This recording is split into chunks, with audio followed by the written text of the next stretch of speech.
Je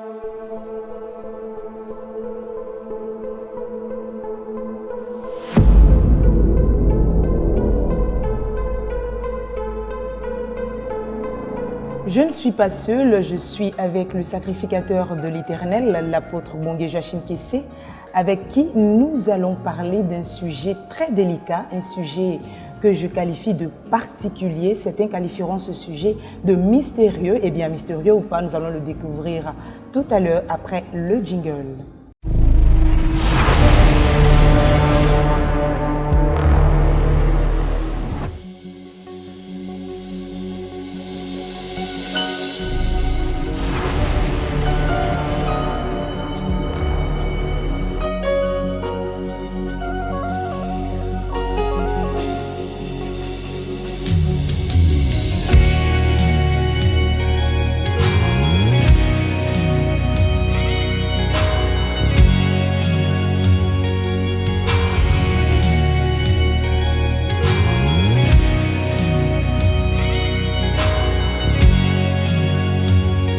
De retour sur le plateau et comme je l'ai dit, je l'ai souligné tout à l'heure, nous allons parler d'un sujet très délicat. Sacrificateur, bonjour. Shalom. Nous sommes ravis de vous retrouver sur notre plateau de Rocher TV. C'est un honneur pour nous de vous recevoir sur ce plateau. L'honneur est tout à fait partagé et je rends grâce au Seigneur pour cette occasion. Eh bien, comme je l'ai souligné tout à l'heure, nous allons parler d'un sujet, celui de la piscine des merveilles. Eh bien, avant de rentrer dans le vif du sujet, est-ce que vous avez une adresse particulière à l'endroit de quelqu'un? Oh, je voudrais simplement saluer tous les enfants spirituels qui m'accompagnent dans le champ missionnaire, et sans oublier ma famille, mes enfants et mon épouse qui payent le prix à mes côtés pour pouvoir porter le fardeau de cette vision. Okay. Que le Seigneur bénisse chacun. Amen. Eh bien, dites-nous concrètement, qu'est-ce que c'est que la piscine des merveilles? Bien, la piscine des merveilles est simplement un endroit aménagé comme une piscine qui contient de l'eau courante et qui nous sert, selon que le Seigneur le veut, de lieu d'intervention divine. Donc les enfants de Dieu y viennent passer juste un petit temps et ils en sortent touchés par le Seigneur. Donc elle est physique? Elle est physique, voilà. Ok. Alors dites-nous, comment est-ce que l'histoire de la piscine des merveilles a commencé? Bien, nous étions en train de travailler sur le site qui nous sert aujourd'hui de temple. Okay. Lorsque le Seigneur m'a ouvert les yeux, et dans la vision, j'ai vu une source d'eau qui coulait dans un endroit particulier. La source était tellement limpide, tellement claire, et elle coulait avec beaucoup de vie. Et pendant que je voyais cette vision, l'une des fidèles qui est aujourd'hui dans le ministère, donc disciple du Seigneur. Ok, donc l'une de vos fidèles. Oui. D'accord. Qui travaille également sur le même champ avec nous. Oui. M'a approché pour me dire qu'elle était en train de voir qu'il y a une source d'eau qui est en train de couler. Et elle m'indique l'endroit. Et je me rends compte que c'est exactement le même endroit que moi-même j'étais en train de voir. Ok. Donc voici un peu le début de l'histoire de la piscine. Je me suis donc posé la question pour voir qu'est-ce que Dieu voulait me montrer. J'ai demandé au Saint-Esprit qu'est-ce que j'étais en train de voir. Et l'Esprit de Dieu, dans sa grâce, va donc commencer à m'expliquer que cette source que je suis en train de voir est en connexion avec la source d'eau vive qui coule dans le ciel, dont les Écritures parlent dans le livre d'Apocalypse chapitre 22. Ok. et qu'au travers de cette source, lui, Dieu, il fera des merveilles dans la vie de son peuple, par des guérisons, par des délivrances, par des restaurations des vies. Donc ce que j'étais en train de voir dans la vision était donc une révélation de la réalité spirituelle du fleuve d'eau vive dont Ézéchiel 47 et Apocalypse 22 parlent. Donc pour conclure, la piscine des merveilles a un fondement biblique. Bien sûr, c'est un fondement biblique. Vous savez déjà que le Seigneur a guéri les malades à travers l'eau dans plusieurs endroits de la Bible. Déjà dans l'Ancien Testament, souvenons-nous de l'histoire de Naaman, le général syrien, qui a dû se plonger 7 fois dans les fleuves du Jourdain pour pouvoir avoir la guérison. Vous voyez l'histoire dans 2 Rois chapitre 5. Ensuite, dans le Nouveau Testament, dans Jean chapitre 5, nous avons la piscine de Bethesda. Aussi, au chapitre 9, nous avons l'histoire aussi de l'aveugle qui a été guéri au réservoir de Siloé. Donc, au moins dans 3 endroits dans les Écritures, nous voyons que Dieu a utilisé l'eau pour apporter la guérison, la restauration à ses enfants. Très bien. Eh bien, dites-nous, qu'est-ce qui particularise votre piscine des autres piscines qu'on a l'habitude de voir? Eh bien, ce qui la rend particulière, c'est simplement la présence de Dieu. D'accord. Parce que, comme je vous l'ai dit au début, c'est une piscine naturelle, c'est donc un endroit naturel. C'est l'eau courante qu'on met dedans. Mais une fois que cette eau se trouve à l'intérieur de cette piscine, comme elle est basée sur une révélation, sur une instruction divine, parce que c'est ça qui fait la différence. Quand Dieu parle, la chose change de nature. Voilà. Donc, l'eau qui est contenue dans cette piscine prend donc une dimension beaucoup plus surnaturelle et devient un instrument de la manifestation de la présence et de la puissance de Dieu. D'autant plus que une fois que l'eau se trouve dans cet endroit, il y a une armée d'anges qui prend total contrôle de la piscine et qui fait donc que tous ceux qui y rentrent sont directement en contact avec le monde angélique divin. Ok, alors je vous entends parler, mais il y a aussi, il faut le reconnaître, dans le corps de Christ, les faux prophètes pilules, ils ont de fausses révélations, ils ont des miracles arrangés. Qu'est-ce qui... et ils induisent ainsi le peuple de Dieu en erreur. Voilà. Donc, au jour d'aujourd'hui, le peuple de Dieu est sceptique quant à la piscine des merveilles. Donc, qu'est-ce qui prouve que la piscine est réellement divine? La seule garantie, c'est moi-même. C'est l'esprit qui réside en moi. D'accord. Parce que les gens font des faux miracles parce que l'esprit qui réside en eux est faux. Ok. Comprenez? Le miracle est réel, ça est sous nos yeux, mais l'esprit par lequel le miracle a opéré n'est pas de Dieu. Donc, la question, ce n'est pas l'action, mais c'est quel esprit qui est derrière l'action. Alors, moi, je sais qui je suis, je connais ma relation avec Dieu, et comme je le dis, la seule garantie, c'est l'Esprit de Dieu qui habite en moi. Et tout le monde est libre donc d'examiner si je suis de Dieu ou pas.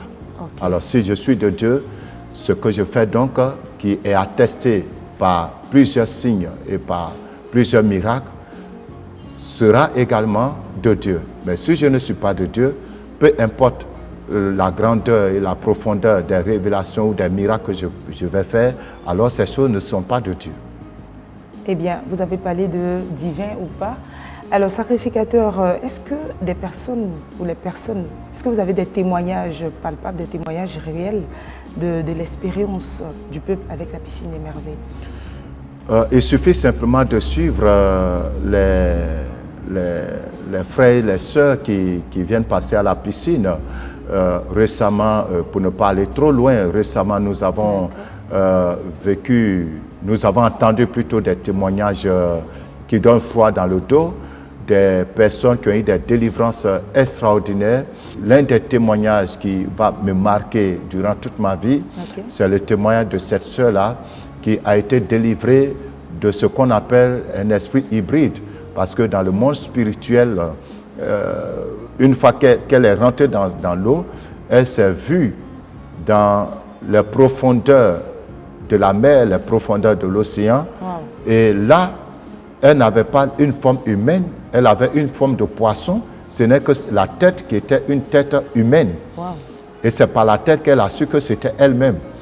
Et elle a commencé à sortir de ses profondeurs, mais à un moment donné, elle était épuisée, elle ne pouvait plus continuer la nage vers le haut. Okay. Et d'après son témoignage, elle a donc commencé à prier et un ange du Seigneur est venu, l'a fait sortir finalement de l'eau et l'a mené sur la rive. Et une fois arrivé sur la rive, l'ange a dépecé ce corps de poisson qu'elle portait pour l'extraire de ce corps, afin qu'elle puisse se retrouver elle-même. Et après cela, d'après toujours le témoignage de cette sœur, elle entendait un autre esprit qui criait « Où est-ce que vous emmenez ma femme? Où partez-vous avec ma femme ?» Ça veut dire que cette sœur, en plus d'être un poisson, était aussi mariée. Donc, en plus d'être un poisson dans le monde spirituel, elle était donc mariée à un autre démon là-bas dans les profondeurs des eaux. Et le même ange a saisi l'esprit qui pourchassait donc cette sœur. L'ange l'a saisi et l'ange a décapité la sœur, d'après toujours le témoignage de la sœur en question. Et il a extrait des entrailles de cet ange les trésors que ce démon avait engloutis depuis toute la vie de cette sœur bien-aimée. Et d'après donc les dires de cette sœur, cela illustre de fort belle manière la réalité qu'elle vit tous les jours, parce qu'il n'y a pas de mariage dans leur famille. Elle-même, la vie est tellement difficile avec elle, personne ne vient vers elle, etc. Donc, les témoignages sont palpables. Et moi, je vais simplement dire aux gens de ne pas se faire raconter l'histoire, de venir faire eux-mêmes leur propre expérience. Alors là, vous venez de me dévancer parce que la question que j'allais poser, c'est pour les sceptiques en fait. Parce que c'est vrai, vous raconter, c'est une histoire qui donne cette froid dans le dos. Mais certains diront que c'est simplement des histoires. Qu'est-ce qui prouve que ce que ces témoignants disent est vrai? Écoutez, malgré le fait que Jésus soit venu dans ce monde, que les Juifs l'aient vu, qu'ils aient vu ses preuves, ils n'ont pas cru. Effectivement. Comprenez? Oui. Donc, la foi n'est pas donnée à tout le monde. C'est une grâce. C'est un privilège. Oui, oui. Alors, moi, je ne m'efforce pas d'amener les gens à croire. Ce n'est pas de mon ressort d'amener les gens à croire. Ma responsabilité en tant que serviteur de Dieu, c'est d'obéir à la voix du Seigneur et de faire ce que Dieu me demande de faire. Et ce que Dieu me demande de faire, c'est d'ouvrir la piscine et d'inviter le peuple de Dieu à y participer. Wow. Parole forte du sacrificateur. Eh bien, si vous nous prenez en ligne, sachez que vous êtes en direct sur Rocher TV. Et nous sommes en train de parler de la piscine des merveillettes. Sacrificateur, nous tendons à la fin de notre entretien. Est-ce qu'il y a des conditions particulières à remplir lorsque vous organisez vos différents programmes de la piscine des merveilles? Oui, bien sûr, il y a des conditions. D'abord, il faut s'inscrire au secrétariat. D'accord. Ça, c'est... primordial. Voilà, ça, c'est primordial. Voilà, il faut s'inscrire au secrétariat. Donc, il faut appeler sur les numéros qui seront donnés ou qui s'affichent pour t'inscrire. Mais ensuite, il faut, surtout pour nos sœurs, il faut venir dépouiller des mèches, des vernis, des faux ongles, en tout cas, tout ce qui est artifice et tout ce qui est artificiel, tout ce qui ne t'a pas été attribué par Dieu, que toi-même tu as pris pour coller sur ton corps, il faut te détacher de cela, parce que Dieu, voilà, les chaînes, les bouts d'oreilles, il faut tout enlever. Les vernis. Oui, les vernis, tout ça, il faut tout enlever, parce que Dieu veut te voir tel qu'il t'a créé, il veut te recevoir tel qu'il t'a créé dans cet endroit sacré, cet endroit saint. Oh bien, ok. En parlant de programmes organisés, je pense dans le mois de décembre, vous avez un programme en vue? Effectivement, selon l'ordre que nous avons reçu du Seigneur, dans le mois de décembre, donc du 8 au 10 décembre prochain, nous avons donc 3 jours consacrés au passage au Puy des Merveilles. Et ensuite, du 16 au 17, nous avons le second tour du passage. Et pour ceux qui sont à l'étranger? L'expérience récente nous a démontré que même à l'étranger, Dieu agit. Parlez-nous-en. Voilà. Il faut dire que récemment, nous avons introduit le même programme pour nos bien-aimés qui sont à l'étranger, aux États-Unis, en France, en Afrique et dans d'autres pays. Et selon les instructions que le Seigneur nous a données, nous leur avons indiqué pendant les heures que la piscine dure, ce qu'eux, ils doivent faire chez eux, là où ils habitent, dans les pays où ils sont. Et je vous le dis, la distance n'est pas une barrière. Et nous servons un Dieu omnipotent et omniprésent. Des choses extraordinaires se sont produites dans la vie des bien-aimés. Et pour ceux qui suivent nos vidéos sur les réseaux sociaux, vous allez certainement tomber sur les témoignages de ces bien-aimés-là qui vivent en France, qui vivent aux États-Unis, qui vivent dans d'autres pays africains, qui ont suivi les directives que nous leur avons données et qui ont connu des visitations puissantes de la part de Dieu et ils ont eu une vie aujourd'hui transformée. Est-ce que l'expérience est pareille comme celle d'ici? Vu qu'ici, les gens rentrent, ils touchent l'eau, ils rentrent dans la piscine. Donc, est-ce que l'expérience est pareille? Oui, tout à fait. L'expérience est pareille parce qu'au fait, ce qui est important, ce n'est pas l'eau. L'eau est un canal, l'eau est un instrument. La piscine est un instrument. Mais il y a l'eau partout. Oui. Voilà, il y a l'eau partout. Je ne veux pas dévoiler ici le secret de l'action. Voilà, nous demandons aux gens d'appeler et nous allons dire exactement comment on doit procéder. Même si tu n'as pas de piscine chez toi, comment tu dois procéder pour être en communion avec ce qui se passe ici, afin de bénéficier également de la visitation du Seigneur. Très bien. Votre mot de fin? Bien, je veux dire à tous ceux qui nous suivent que nous servons un Dieu merveilleux. Un Dieu qui dépasse l'entendement humain. Jésus avait dit que nous allons faire des choses plus grandes que lui. Oui. Quand il était sur terre, il a guéri une seule personne à travers l'eau. L'aveugle qui devait aller se laver les yeux au réservoir de Siloé. Avant lui, dans l'Ancien Testament, Naaman a été guéri. Oui. En son temps, un ange venait secouer l'eau et la toute première personne qui y entrait recevait la guérison. Mais au jour d'aujourd'hui, ce n'est plus une seule personne, ce n'est pas une question de la première personne qui rentre, mais c'est toute la multitude qui vient avec foi, qui reçoit guérison, délivrance et restauration. Au fait, la table est dressée. Tout le monde peut venir se servir.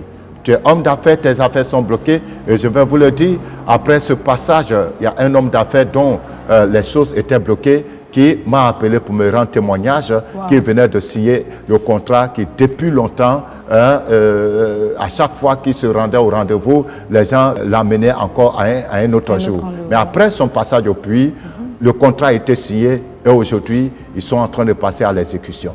Donc, la piscine est pour tout le monde. Les hommes de Dieu qui sont épuisés, qui ont besoin de restauration, de renouvellement spirituel, mais dans le ministère, sont invités. Les chrétiens qui sont malades, les personnes qui sont malades sont invitées. Les personnes qui ont besoin de délivrance, de désenvoûtement, oui, qui sont sous oppression démoniaque, sont invitées. Dans cette piscine, il y a une armée du Seigneur qui attend chaque catégorie de personnes pour opérer l'intervention divine dont chacun d'entre eux a besoin à la gloire de Dieu le Père. Eh bien, mesdames et messieurs, merci de nous avoir suivis. Nous étions en entretien avec le sacrificateur de l'Éternel, l'apôtre Bongué Joachim Kessé, leader de l'Hôtel du Dieu vivant, avec qui nous avons parlé du mystère de la piscine des merveilles. Eh bien, si vous n'avez rien suivi, retenez ceci. Au temps de Jésus, à Jérusalem, existait une piscine, la piscine de Bethesda, à travers laquelle des miracles et des guérisons s'opéraient. Et notre Dieu, il est le même hier, aujourd'hui et éternellement. S'il a fait hier avec la piscine de Bethesda, il est capable de le faire aujourd'hui et c'est le cas avec la piscine des merveilles. Nous avons des témoignages palpables. Voilà donc une seule adresse si vous voulez faire votre propre expérience. Appelez le plus 225 01 02 18 28 18 ou le plus 225 07 08 48 56 58. Contactez-nous pour de plus amples informations. Alors, sacrificateur, nous avons terminé. Je pense que nous allons complètement clore l'émission avec une prière. Seigneur, nous voulons te dire merci pour cet instrument puissant que tu nous as donné, non seulement à nous, ce ministère, mais à toute la nation ivoirienne et au peuple de la terre. Nous te prions, Seigneur, de permettre à ce que les yeux et l'esprit de ton peuple s'ouvrent réellement sur ce que tu es en train de faire au travers de cet instrument, et que ceux qui ont soif de toi, ceux qui veulent te croiser, ceux qui veulent expérimenter ta puissance, Seigneur, que ton esprit les touche et les attire dans ce lieu. Amen. Nous te rendons toute la gloire et sois béni au siècle des siècles, au nom de Jésus de Nazareth. Amen. Amen. Merci. Shalom.